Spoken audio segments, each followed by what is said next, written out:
Good morning, dear students. Now here I am presenting to you the next lecture of Chapter 2 History.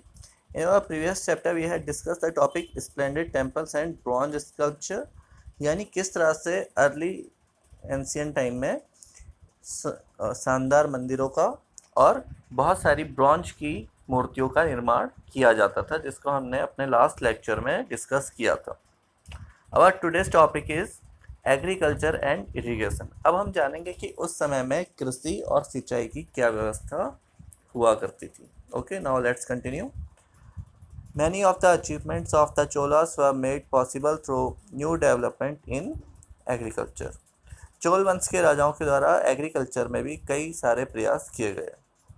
Look at map 2 again. Notice that the river Kaveri branches off into several small channels before employing into the bay of Bengal. इसके लिए हमें map 2 देखना पड़ेगा, जिसको देखकर हमें पता चलता है कि जो कावेरी प्रमुख नदी है इसको बहुत सारी धाराओं में बांटा गया है और बे ऑफ बंगाल में जाकर मिलने से पहले वो कई भागों में डिवाइड हो रखी है. दिस चैनल ओवरफ्लो फ्रीक्वेंटली, और कई बार इन सभी चैनल्स पे कई ज़्यादा पानी का बहाव हो जाता था. Depositing fertile soil on their banks, और जिससे वो पानी अपने साथ कई उपजाऊ मिट्टी किनारे पर लेकर आता था. Water from the channel also provide the necessary moisture for agriculture, particularly the cultivation of rice. और इसी फ्लो के साथ साथ उस मिट्टी को जो मॉइस्चर, नमी चाहिए होती थी, वो भी मिलती थी, जो कि धान की खेती के लिए बहुत ही उपयुक्त थी. Although agriculture had developed earlier in other parts of Tamil Nadu, it was only from the 5th or 6th century that this area was opened up for large-scale cultivation. हालांकि तमिलनाडु के कई भागों में इससे पहले भी एग्रीकल्चर में कई विकास हो चुके थे, लेकिन इस इलाके में 6th और 5th सेंचुरी के बाद से ही कई ज़्यादा तरह की खेती होनी शुरू हुई थी. Forests had to be cleared in some regions. Land had to be level in other areas, और इसके लिए जंगलों को काटकर उन्हें साफ करके और उनको लेवल यानी समतल करने की प्रक्रिया भी करनी पड़ी थी. In the delta region embankment had to be build to prevent flooding and canals had to be constructed to carry water to the field. इसके साथ साथ नदियों के किनारे बांध और कई जगह पर वहाँ पर बड़े बड़े पत्थरों से दीवार भी बनानी पड़ती थी ताकि ये पानी शहरों में ना घुस पाए, और इसके साथ कई छोटी बड़ी कैनाल्स, नहरों का भी निर्माण कराया जाता था जिससे पानी खेतों तक पहुंच सके. In many area 2 crops were grown in a year, और कई भागों में एक साल में 2 फसलें लिया जाती थी.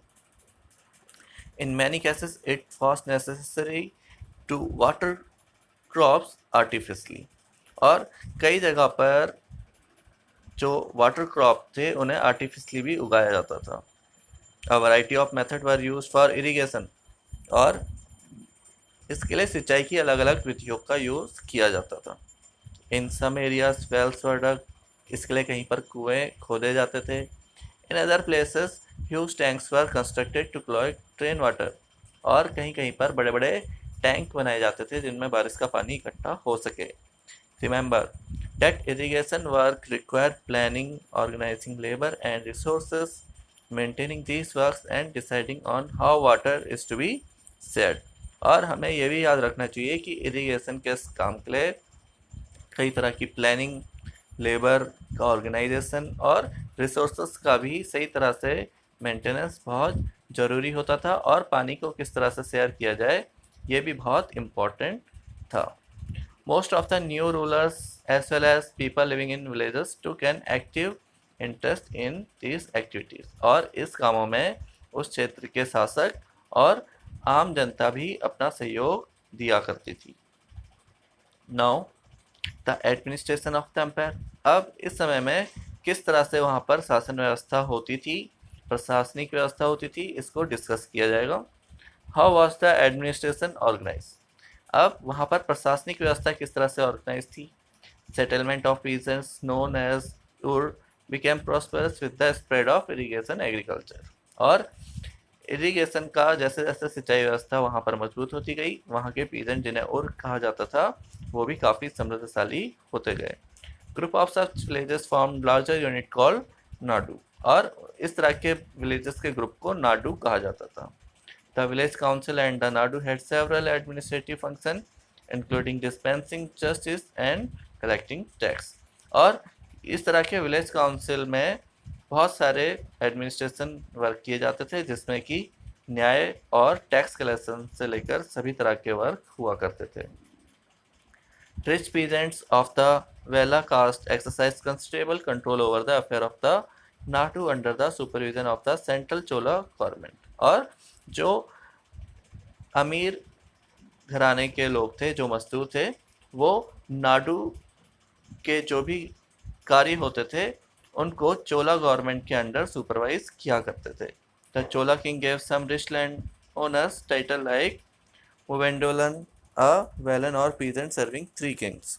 और इस वजह से जो चोला किंग थे वो भी इन रिच लैंड ओनर्स को कई तरह के टाइटल्स उपाधियां दिया करते थे, जैसे मुवेंड वेलन। वेलन का मतलब होता है एक ऐसा मजदूर जो कि कई राजाओं का सर्वेंट हो।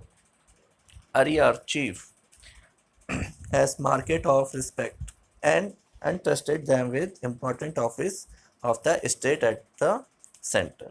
और इसी में एक अरियर जिसे चीफ भी कहा जाता था एस मार्कर ऑफ रिस्पेक्ट, जिसकी कई बहुत सी रिस्पेक्ट होती थी, और उसका काम स्टेट के जो भी ऑफिसेस होते थे उसमें नियंत्रण रखना होता था।